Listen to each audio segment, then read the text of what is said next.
नमस्कार दोस्तों। जरा एक पल के लिए सोचिए, आप किसी इंसान से पहली बार मिलते हैं।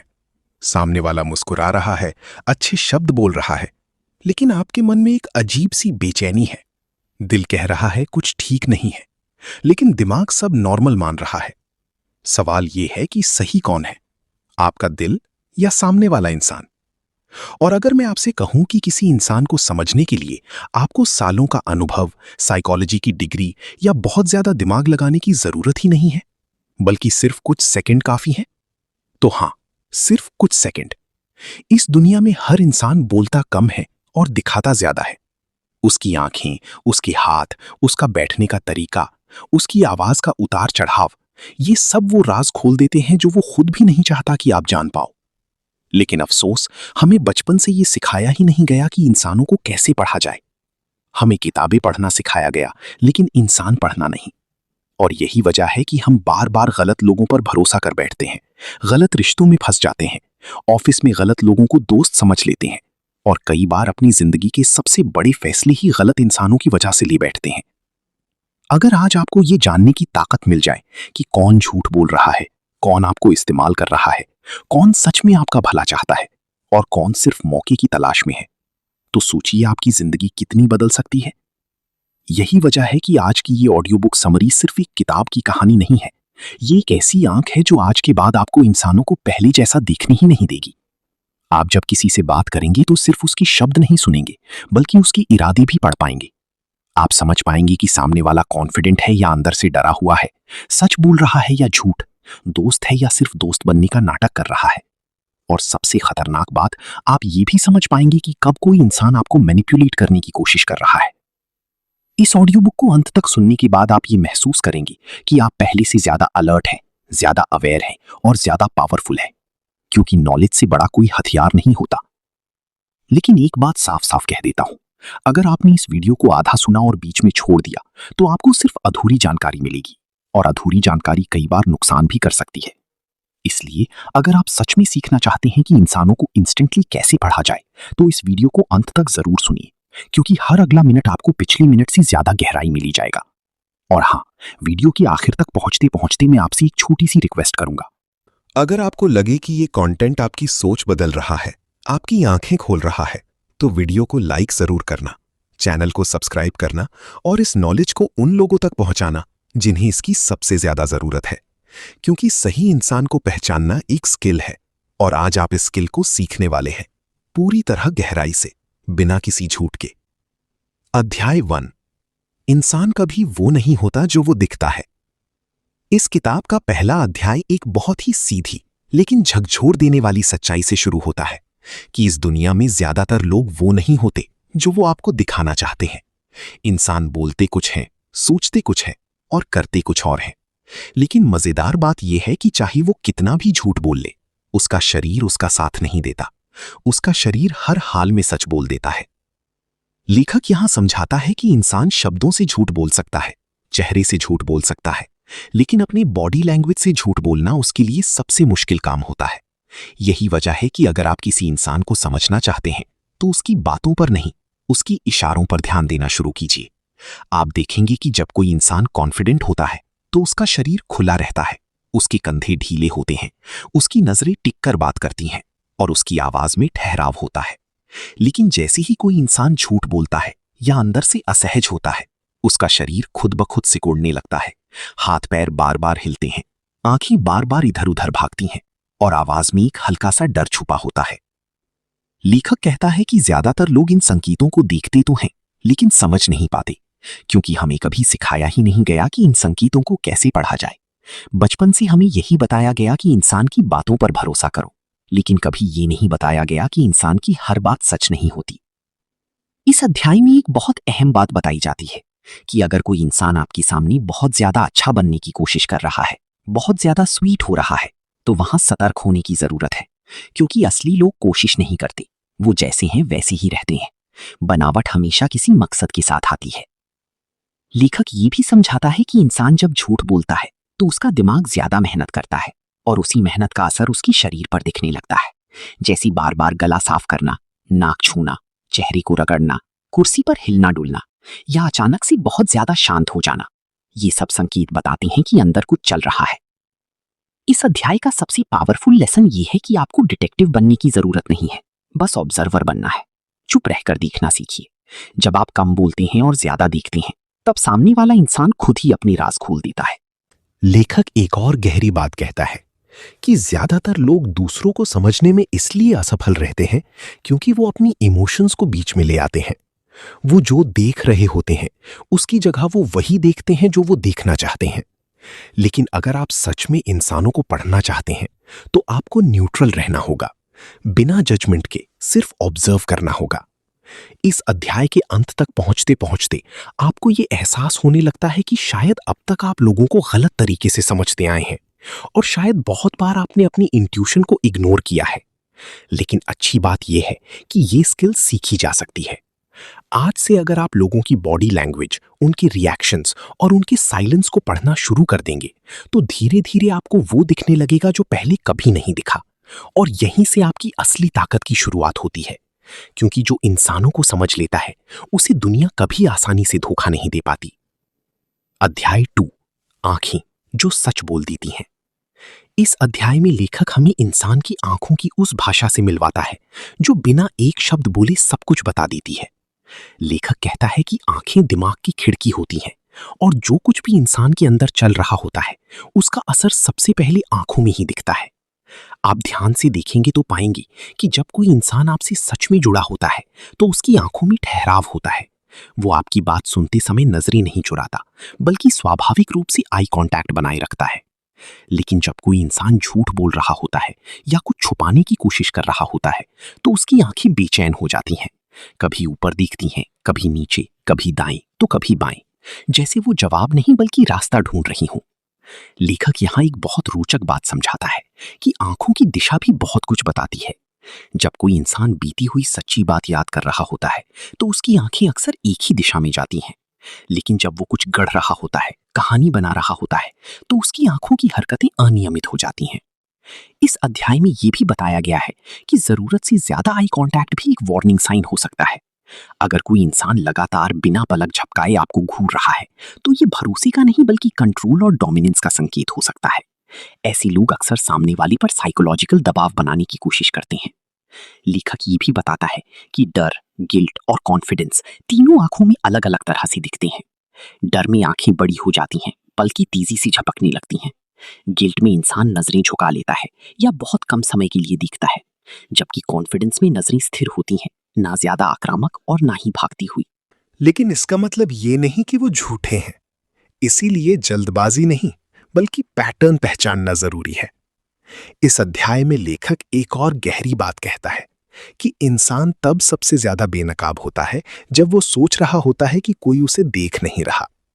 बातचीत के बीच में अचानक आने वाली चुप्पी, किसी सवाल के बाद आंखों की हल्की सी हरकत या किसी बात पर पल भर के लिए नजर का झुक जाना, यही वो पल होते हैं जहां सच झलकता है। इस अध्याय के अंत तक पहुंचते पहुंचते आपको यह एहसास होने लगता है कि अब आप सिर्फ शब्द नहीं सुन रहे बल्कि नजरों के पीछे छुपी कहानी भी पढ़ पा रहे हैं। और यही स्किल धीरे धीरे आपको आम इंसान से अलग बनाती है, क्योंकि जो इंसान आंखों का सच समझ लेता है वो झूठ की भीड़ में भी सच्चाई पहचान लेता है। अध्याय 3, आवाज और बोलने का तरीका जो छुपा सच बाहर ले आता है।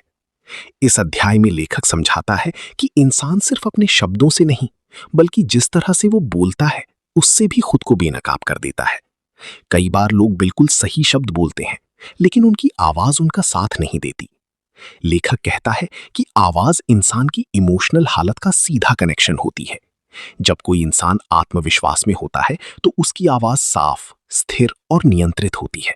वो न बहुत तेज बोलता है न बहुत धीमे, और उसके शब्दों में एक सहजता होती है। लेकिन जैसे ही कोई इंसान झूठ बोलता है या असहज महसूस करता है, उसकी आवाज में हल्का सा कंपन आ जाता है। कभी अचानक तेज हो जाती है तो कभी जरूरत से ज्यादा धीमी। इस अध्याय में लेखक ये भी बताता है कि झूठ बोलते समय इंसान अक्सर अपने शब्दों को जरूरत से ज्यादा समझाने लगता है। वो छोटी सी बात को लंबा खींच देता है, बार बार सफाई देता है और ऐसे शब्दों का इस्तेमाल करता है जैसे सच साबित करने की जिम्मेदारी उसी पर आ गई हो। इसके उलट जब कोई इंसान सच बोलता है तो उसकी बातें सरल और सीधी होती हैं। उसे ज्यादा सजाने या बचाव करने की जरूरत नहीं पड़ती। लेखक यहाँ एक बहुत ही काम की टेक्निक बताता है कि किसी भी इंसान से सवाल पूछते समय उसकी आवाज के पहले और बाद के फर्क को नोटिस कीजिए। अगर सवाल से पहले उसकी आवाज सामान्य थी और सवाल के बाद अचानक बदल जाती है, तो समझिए कि उस सवाल ने अंदर कुछ छेड़ा है। इस अध्याय में ये भी समझाया गया है कि चुप्पी भी आवाज का ही एक हिस्सा है। कई बार जवाब ना देना, देर से जवाब देना या बीच बीच में रुक रुक कर बोलना, ये सब संकेत देते हैं कि इंसान अंदर ही अंदर शब्दों को तौल रहा है। लेखक बताता है कि कॉन्फिडेंट इंसान चुप्पी से नहीं डरता, लेकिन झूठ बोलने वाला इंसान चुप्पी से घबरा जाता है, क्योंकि चुप्पी में उसका झूठ पकड़े जाने का डर होता है। इस अध्याय का एक और गहरा पॉइंट ये है कि जब कोई इंसान खुद को बचाने की कोशिश करता है, तो वो अक्सर अपनी आवाज को आर्टिफिशियली काम रखने की कोशिश करता है, लेकिन ये बनावटी शांति थोड़ी देर में टूट जाती है। आवाज का अचानक भारी हो जाना, गला बार बार साफ करना या सांसों का तेज हो जाना, ये सब दिमाग के तनाव का संकेत है।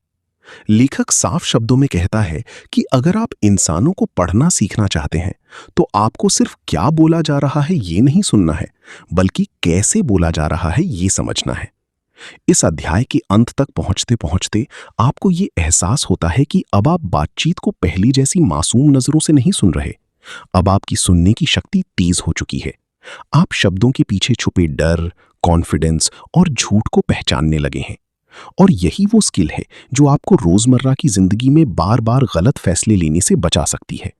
क्योंकि जो इंसान आवाज के सच को पकड़ लेता है, उसे शब्दों का झूठ ज्यादा देर तक भ्रमित नहीं कर पाता। अध्याय 4, हाथों और शरीर की हरकतें जो बिना बोले सब बता देती हैं। इस अध्याय में लेखक हमें इंसान के शरीर की उन छोटी छोटी हरकतों से परिचित कराता है जिन्हें हम रोज देखते हैं लेकिन समझ नहीं पाते। लेखक कहता है कि इंसान का शरीर एक खुली किताब की तरह होता है, बस फर्क इतना है कि ज्यादातर लोग उसे पढ़ना नहीं जानते। जब कोई इंसान सहज और सुरक्षित महसूस करता है, तो उसका शरीर खुला रहता है। उसके हाथ सामने की ओर होते हैं, हथेलियां अक्सर दिखाई देती हैं और बैठने या खड़े होने का तरीका रिलैक्स्ड होता है। लेकिन जैसे ही इंसान असहज होता है या कुछ छुपाने की कोशिश करता है, उसका शरीर खुद ब खुद डिफेंसिव हो जाता है। हाथ सीने पर बंध जाते हैं, पैर पीछे की ओर खिसक जाते हैं या वो कुर्सी पर बार बार अपनी पोजीशन बदलने लगता है। लेखक यहां समझाता है कि हाथों की हरकतें दिमाग की हालत को सीधे रिफ्लेक्ट करती हैं। बार बार उंगलियां मरोड़ना, पेन या किसी चीज से खेलना, घड़ी या अंगूठी छूते रहना, ये सब संकेत हैं कि इंसान अंदर से बेचैन है। इस अध्याय में ये भी बताया गया है कि पैरों की डायरेक्शन बहुत कुछ कहती है। अक्सर इंसान का ऊपरी शरीर भली। इस अध्याय में लेखक पर्सनल स्पेस की भी बात करता है। जो इंसान आपके बहुत करीब आने की कोशिश करता है बिना आपकी सहमति के, वो अक्सर कंट्रोल या डोमिनेंस दिखाना चाहता है। जबकि जो इंसान जरूरत से ज्यादा दूरी बनाए रखता है, वो या तो असहज है या भरोसा नहीं करता। इस अध्याय के अंत तक पहुंचते पहुंचते आपको ये एहसास होने लगता है कि अब आप लोगों को सिर्फ उनकी बातों से नहीं, बल्कि उनके पूरे शरीर से पढ़ पा रहे हैं। अब जब कोई आपके सामने बैठेगा या खड़ा होगा, तो आप उसके शब्दों के साथ साथ उसके हाथ, पैर और बैठने के तरीके को भी समझने लगेंगे। और यही समझ आपको दूसरों से एक कदम आगे रखती है, क्योंकि जो इंसान शरीर की भाषा समझ लेता है, उसे शब्दों का खेल ज्यादा देर तक धोखा नहीं दे पाता। अध्याय 5, झूठ और मैनिपुलेशन को पहचानने के छुपे हुए संकेत। इस अध्याय में लेखक उस सच पर से पर्दा उठाता है जिससे ज्यादातर लोग अनजान रहते हैं, कि झूठ सिर्फ शब्दों में नहीं, बल्कि व्यवहार के पैटर्न में छुपा होता है। लेखक कहता है कि जो इंसान झूठ बोलता है, वो अक्सर खुद को बचाने की कोशिश में बहुत सारी छोटी छोटी गलतियां कर बैठता है, जैसे उसकी कहानी हर बार थोड़ी सी बदल जाना, समय और जगह के बारे में कंफ्यूजन होना या जरूरत से ज्यादा डिटेल्स देना। सच बोलने वाला इंसान ज्यादा सोचता नहीं है, इसलिए उसकी बातों में कंसिस्टेंसी होती है। लेकिन झूठ बोलने वाला इंसान हर बार कहानी को याद रखने की कोशिश करता है और यहीं पर वो फंस जाता है। इस अध्याय में मैनिपुलेशन का एक बेहद अहम रूल बताया गया है कि मैनिपुलेटर हमेशा आपको भावनात्मक रूप से कमजोर करने की कोशिश करता है। वो आपकी गलती नहीं भी हो, फिर भी आपको गिल्टी महसूस कराता है। वो ऐसे शब्दों का इस्तेमाल करता है जिनसे आपको लगे कि आप ज्यादा सोच रहे हैं, ज्यादा सेंसिटिव हैं या सिचुएशन को गलत समझ रहे हैं। लेखक इसे गैसलाइटिंग कहता है, जहां सामने वाला। लेखक कहता है कि मैनिपुलेशन तब तक ही काम करती है जब तक आप उसे पहचान नहीं लेते। जैसे ही आपको पैटर्न दिखने लगता है, उसका असर खत्म होने लगता है। इस अध्याय के अंत तक पहुंचते पहुंचते आपको यह एहसास होता है कि अब आप सिर्फ लोगों के झूठ नहीं, बल्कि उनके इरादे भी समझने लगे हैं। और यही अवेयरनेस आपको फ्यूचर में बहुत बड़े इमोशनल नुकसान से बचा सकती है, क्योंकि जो इंसान मैनिपुलेशन को समय रहते पहचान लेता है, वो खुद को टूटने से बचा लेता है। अध्याय 6, सामने वाले की असली पर्सनालिटी को पहचानने का तरीका। इस अध्याय में लेखक हमें यह समझाता है कि किसी इंसान की असली पर्सनालिटी उसके अच्छे दिनों में नहीं, बल्कि उसके मुश्किल पलों में सामने आती है। जब सब कुछ उसके हिसाब से चल रहा होता है, तब हर इंसान अच्छा बन सकता है। लेकिन जैसे ही उस पर दबाव आता है, जैसे ही उसे नकार दिया जाता है या उसकी बात नहीं मानी जाती, तभी उसकी असली सोच बाहर आती है। लेखक कहता है कि अगर आप किसी इंसान को सच में पढ़ना चाहते हैं, तो देखिए कि वो फ्रस्ट्रेशन में कैसे रिएक्ट करता है। क्या वो खुद को संभालता है या दूसरों पर गुस्सा निकालता है? क्या वो जिम्मेदारी लेता है या दूसरों को दोष देता है? इस अध्याय में यह भी बताया गया है कि पावर और अथॉरिटी इंसान की असली सोच को बहुत जल्दी बाहर ले आती है। जैसे ही किसी इंसान को थोड़ा सा कंट्रोल मिलता है, उसके व्यवहार में अचानक बदलाव आ जाता है। जो इंसान सम्मान देना जानता है, वो पावर मिलने के बाद भी विनम्र रहता है। लेकिन जो इंसान अंदर से इनसिक्योर होता है, वो पावर का इस्तेमाल दूसरों को नीचा दिखाने में करने लगता है। लेखक यहाँ एक बहुत प्रैक्टिकल तरीका बताता है कि किसी इंसान को पढ़ने के लिए आपको उसके शब्दों पर नहीं, बल्कि उसके फैसलों पर ध्यान देना चाहिए। इंसान क्या कहता है ये नहीं, बल्कि वो क्या चुनता है, किसे प्राथमिकता देता है, ये उसकी पर्सनालिटी को साफ दिखाता है। इस अध्याय में कंसिस्टेंसी की भी बात होती है। जो इंसान अलग अलग लोगों के सामने अलग अलग चेहरा पहन लेता है, वो भरोसे के लायक नहीं होता। असली पर्सनालिटी वो होती है जो हर जगह लगभग एक जैसी रहती है।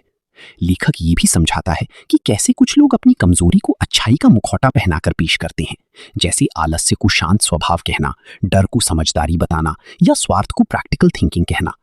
इस अध्याय का सबसे मजबूत लेसन ये है कि आपको किसी इंसान को उसके पोटेंशियल से नहीं, बल्कि उसके एक्शन से जज करना चाहिए।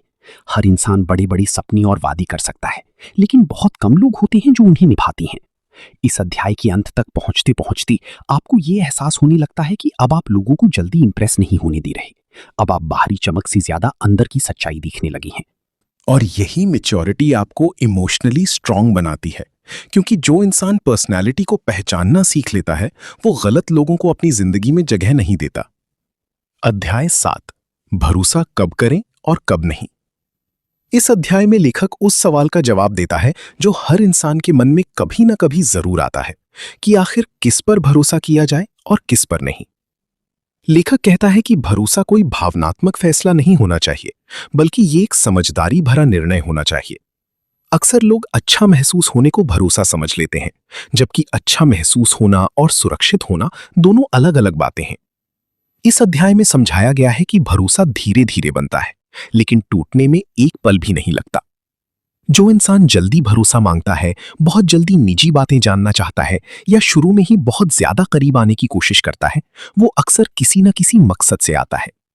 लेखक बताता है कि सच्चा भरोसा कंसिस्टेंसी से बनता है। इंसान क्या कहता है ये नहीं, बल्कि वो बार बार क्या करता है, वही भरोसे की असली कसौटी है। अगर कोई व्यक्ति आपकी सीमाओं का सम्मान करता है, आपके ना कहने को स्वीकार करता है और आपके फैसलों पर दबाव नहीं बनाता, तो समझिए कि वो भरोसे के लायक है। इस अध्याय में यह भी बताया गया है कि भरोसे के नाम पर खुद को खो देना सबसे बड़ी गलती है। अगर किसी रिश्ते में आप हमेशा खुद को साबित करने में लगे रहते हैं, अपनी फीलिंग्स एक्सप्लेन करते करते थक जाते हैं और फिर भी सामने वाला आपको समझने की कोशिश नहीं करता, तो वहां भरोसा नहीं, कंट्रोल काम कर रहा होता है। लेखक एक और गहरी बात कहता है कि इंट्यूशन अक्सर सही होती है, लेकिन हम उसे नजरअंदाज करना सीख चुके होते हैं। अगर किसी इंसान के साथ रहते हुए आपके मन में बार बार बेचैनी होती है, बिना किसी ठोस वजह के, तो उसे हल्के में मत लीजिए, और ये आपका सबकॉन्शियस आपको वार्निंग दे रहा होता है। इस अध्याय का सबसे जरूरी लेसन ये है कि भरोसा ब्लाइंड नहीं होना चाहिए। आपको खुला दिल रखना चाहिए, लेकिन खुली आंखों के साथ। भरोसा देने से पहले समय दीजिए, ऑब्जर्व कीजिए और पैटर्न को समझिए। इस अध्याय के अंत तक पहुंचते पहुंचते आपको यह एहसास होता है कि अब आप हर किसी को अपनी जिंदगी में आने की इजाजत नहीं दे रहे। अब आप चुन रही हैं, सोच समझकर, और यही चुनाव आपकी मानसिक शांति और आत्मसम्मान की रक्षा करता है। अध्याय 8, खुद को पढ़ना सीखो, तभी दूसरों को समझ पाओगी। इस अध्याय में लेखक एक बहुत ही गहरी और जरूरी बात कहता है कि जब तक इंसान खुद को नहीं समझता तब तक वो दूसरों को सही तरीके से पढ़ ही नहीं सकता। अक्सर हम दूसरों की बॉडी लैंग्वेज, आवाज और व्यवहार पर तो ध्यान देते हैं, लेकिन अपनी रिएक्शंस को नजरअंदाज कर देते हैं। लेखक कहता है कि सामने वाला इंसान आपको कैसे महसूस करवा रहा है, ये भी एक बहुत बड़ा संकेत होता है। अगर किसी के साथ रहते हुए आप अचानक इनसिक्योर महसूस करने लगें, खुद पर शक करने लगें या बिना वजह गिल्टी महसूस करें, तो ये सिर्फ आपकी कमजोरी नहीं बल्कि सामने वाले के व्यवहार का असर हो सकता है। इस अध्याय में समझाया गया है कि हमारी अपनी इमोशंस भी एक तरह की इंफॉर्मेशन होती हैं। जब कोई इंसान आपको मैनिपुलेट करता है तो आपका मन पहले ही संकेत देने लगता है, लेकिन हम सोशल प्रेशर या फियर की वजह से उन संकेतों को दबा देते हैं। लेखक यहाँ सेल्फ अवेयरनेस की बात करता है और कहता है कि अपने अंदर उठने वाली हर भावना को समझना सीखिए। गुस्सा, डर, बेचैनी या असहजता, ये सब बिना कारण नहीं आते। इस अध्याय में यह भी बताया गया है कि लोग अक्सर अपनी पुरानी चोटों की वजह से गलत लोगों पर भरोसा कर बैठते हैं। अगर आपको बार बार एक ही तरह के टॉक्सिक लोग मिल रहे हैं तो शायद समस्या सिर्फ बाहर नहीं, अंदर भी है। लेखक कहता है कि खुद के पैटर्न्स को समझना बहुत जरूरी है।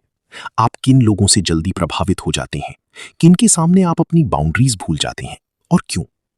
इस अध्याय का सबसे पावरफुल लेसन ये है कि जब आप खुद को समझने लगते हैं तो मैनिपुलेटिव लोग अपने आप आपकी जिंदगी से बाहर होने लगते हैं, क्योंकि उन्हें वही ताकत मिलती है जहां कंफ्यूजन और सेल्फ डाउट होता है।